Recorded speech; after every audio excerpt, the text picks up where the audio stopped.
پیارے بچوں، اگر آپ چاہتے ہیں کہ اگلی کہانی آپ کے نام سے بنے تو چینل کو سبسکرائب کریں اور کامنٹ میں اپنا نام لکھ دیں۔ شاید اگلی پریوں کی پرنسس یا پرنس آپ ہی ہوں۔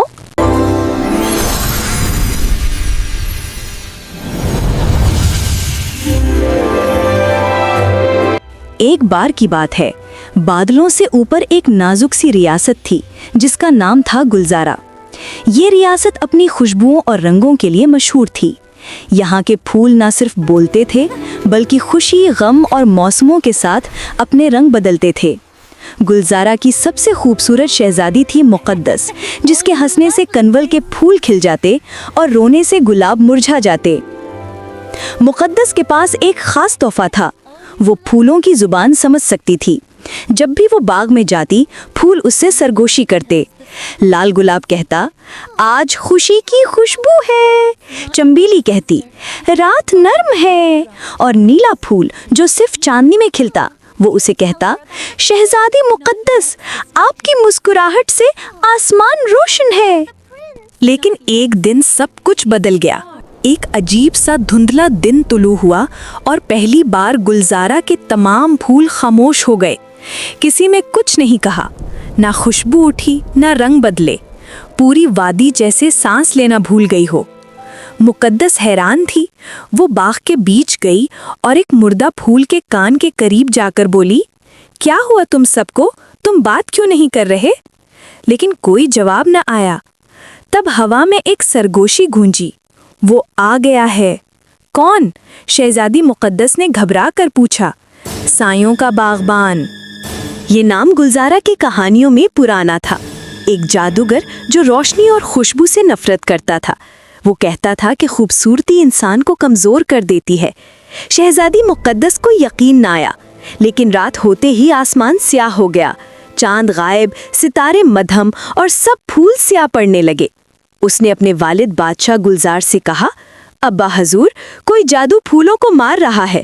بادشاہ نے افسردگی سے جواب دیا، یہ وہی سایوں کا باغبان ہے۔ وہ ہمارے آباء و اجداد کے باغوں سے نفرت کرتا ہے۔ وہ خوشبو کو اندھیرا بنا دیتا ہے۔ شہزادی مقدس نے فیصلہ کیا کہ وہ خاموش نہیں بیٹھے گی۔ وہ رات چپکے سے محل سے نکلی، صرف ایک چھوٹا سا جگنو اور اپنی ماں کی دی ہوئی چاندی کی انگوٹھی لے کر وہ اندھیرے کے راستے پر چل پڑی۔ راستے میں ہوا کانوں میں کہانیاں سناتی تھی۔ درختوں کے سائے حرکت کرتے محسوس ہوتے تھے، اور کبھی کبھی کوئی بوسیدہ پھول سرگوشی میں کہتا، واپس چلی جاؤ شہزادی، وہ تمہیں سونکھ کر تلاش لے گا۔ مگر شہزادی مقدس نہیں رکی۔ آخر کار وہ ایک خشک وادی میں پہنچی جہاں زمین پر جلی ہوئی پنکھڑیاں بکھری تھیں۔ بیچوں بیچ ایک بوسیدہ درخت کھڑا تھا جس کی جڑوں میں اندھیرا سانس لے رہا تھا۔ وہیں سایوں کا باغبان بیٹھا تھا، لمبا، کالا، آنکھوں میں لال چمک اور ہاتھوں میں ایک کالا بیج۔ اس نے ہنستے ہوئے کہا، تو تم آئی ہو اپنے پھولوں کی خاطر؟ وہ تو مر چکے، ان کی خوشبو اب میرے اندھیروں کی خوراک ہے۔ شہزادی مقدس نے کہا، خوشبو کو تم مار نہیں سکتے، خوشبو یادوں میں زندہ رہتی ہے۔ جادوگر نے کہکہا لگایا، دیکھتے ہیں۔ اس نے وہ کالا بیج زمین میں گاڑ دیا۔ زمین ہلنے لگی۔ اندھیرا سانپوں کی طرح پھیلنے لگا، مگر شہزادی مقدس نے اپنی انگوٹھی اتاری اور دل سے دعا مانگی، اے روشنی، میری ماں کی محبت بن کر میری مدد کر۔ انگوٹھی سے روشنی نکلی، ایک نرم سی چمک جس نے پورے باغ کو روشن کر دیا۔ اس روشنی میں ہر مرجھایا پھول تھوڑا سا لرزا، جیسے جاگنے کی کوشش کر رہا ہو۔ سایوں کا باغبان چلایا، یہ ممکن نہیں، لیکن وہ روشنی پھیلتی گئی، پھول جاگنے لگے، رنگ واپس آنے لگے۔ پھر ایک لمحے میں ہوا رکی اور نیلا چاندنی پھول کھل گیا۔ اس نے آہستہ سے کہا، شہزادی، تمہارے دل کی خوشبو نے ہمیں بچا لیا۔ سایوں کا باغبان چیخا، میں اندھیرا ہوں، روشنی سے کبھی نہیں ہاروں گا۔